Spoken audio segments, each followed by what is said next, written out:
Welcome to Timeless Learning, the channel where we teach in-demand tech skills that never go out of style. Before we jump in, make sure you like, subscribe, and turn on notifications, so you'll always catch our next big lesson on data, tech, and the future of work. By the way, guys, all the class files and materials are in the description below.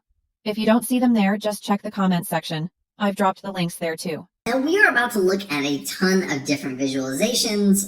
Over here, you can see just an array of them, but not all of them are ones that I actually think are useful or ones that I would actually recommend using.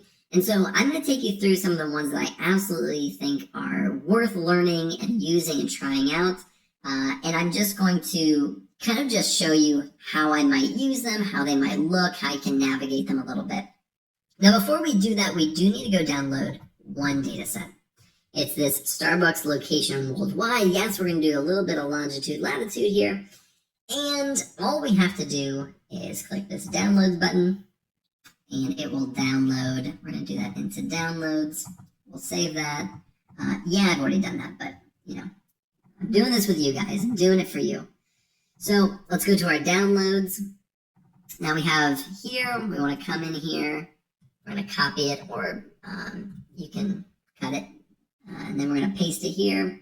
Yeah, replace it. Perfect. And now we have it ready to go. We'll come in here. Let's do a new sheet. And I already have it in there, but I'm just going to show you what I would do. I'd do new data source. We'll do text file. We'll do directory, and we will open it. And let's see what data we have in here before we actually begin, just super quickly. We have the brand, so whatever company has it, and then a bunch of location information. Street address, city, the state. This is all in the United States. So that's basically it. And what we are going to do is we're going to go over to this sheet 3. And we have this directory 2. That's the one I just pulled in. Exact same thing as directory, but so the first visualization that we are going to look at is a bar and line graph. So what we're going to take is the year right here. We take these global sales and these NA sales, and we're going to be doing this one right here.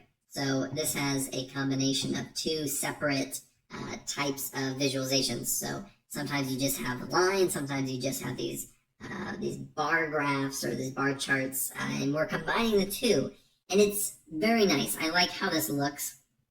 Now, if you notice, if I put this NA sales behind it, now it kind of cuts off. So now this global sales is in front. We're gonna, put that back. I just wanted to show you that.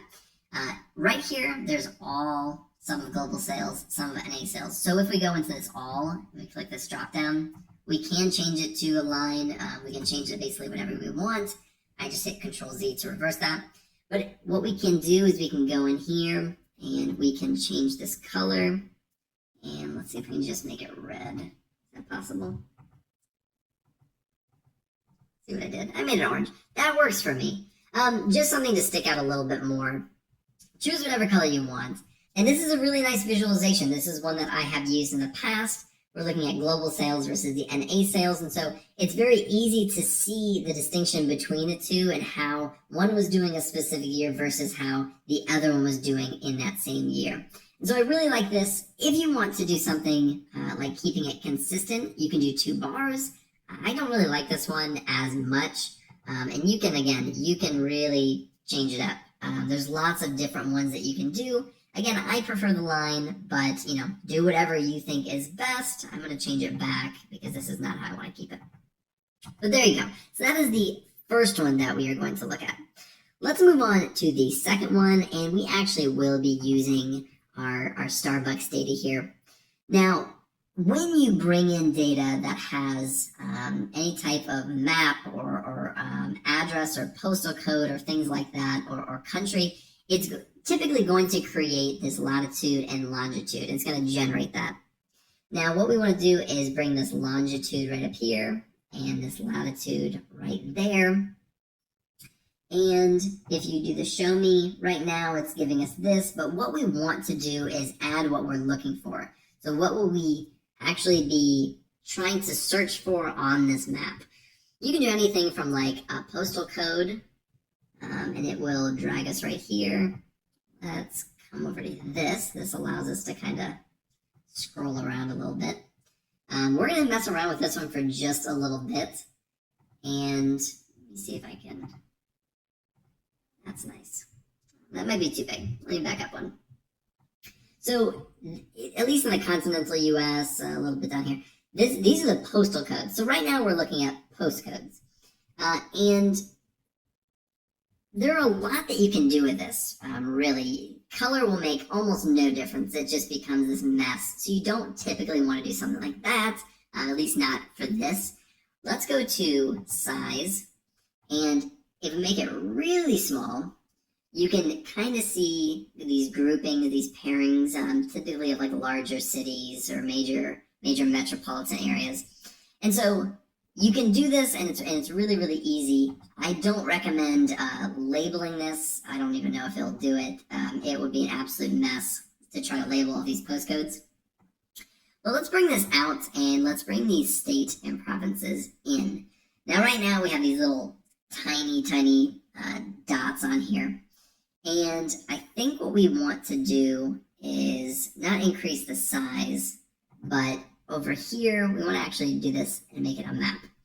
So now it's going to fill in all the states.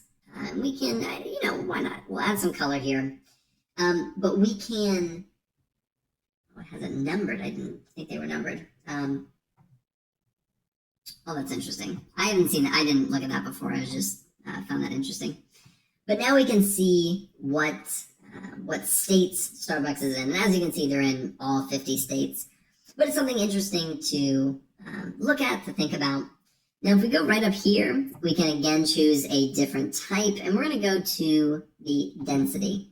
Now, right now, it's just doing a density on the state. We're going to get rid of that. We're going to bring back postal code. I'm just switching it up on you a little bit.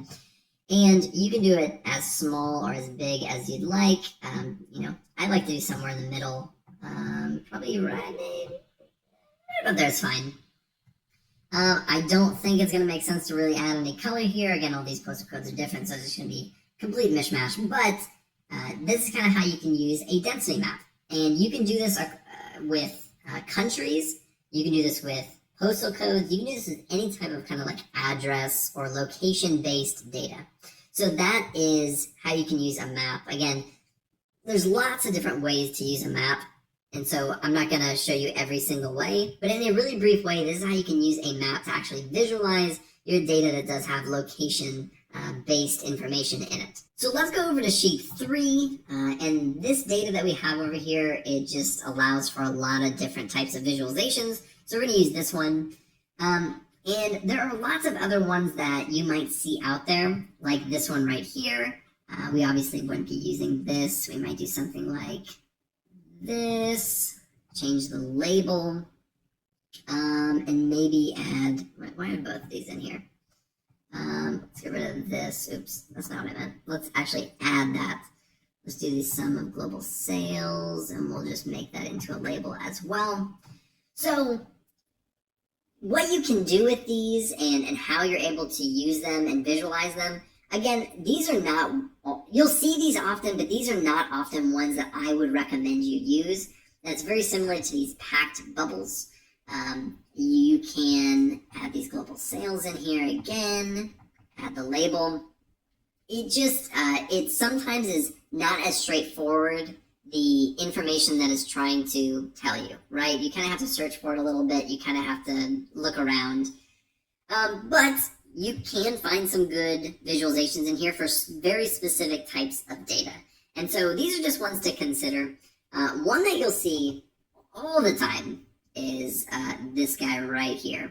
And let me see if I can expand this a little bit, because this is very small.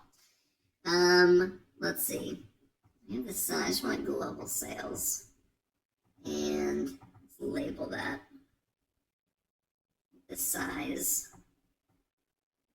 How do I expand this? I haven't done this in a while. Let me just expand this. I don't use pie charts. What is happening? This is a incredibly large pie chart. Oh my gosh. I am making this, this is becoming a problem. There we go. And what I actually wanted to do was label the genre as well, as I've been doing in all the other ones. And we'll label this. Now, look, whether you are a fan of pie charts or not, you have to understand that people use them. Some people just like how they look, and for certain data, it can do well. For things that have a lot of different groupings or categories, it usually isn't super great, but it does give you some type of order of things, give you a quick glance, and people use them, right? So let's not pretend like it's like the hideous stepchild, all right? People use it. People have it in their dashboards and their visualizations all over. So it's best to just know what they look like, know how to do them, know how to use them best. Again, I'm not a super huge fan of it myself. I've used it once or twice, but one to look out for. And again, you can come over to here and use, it's called a box and whisker plot.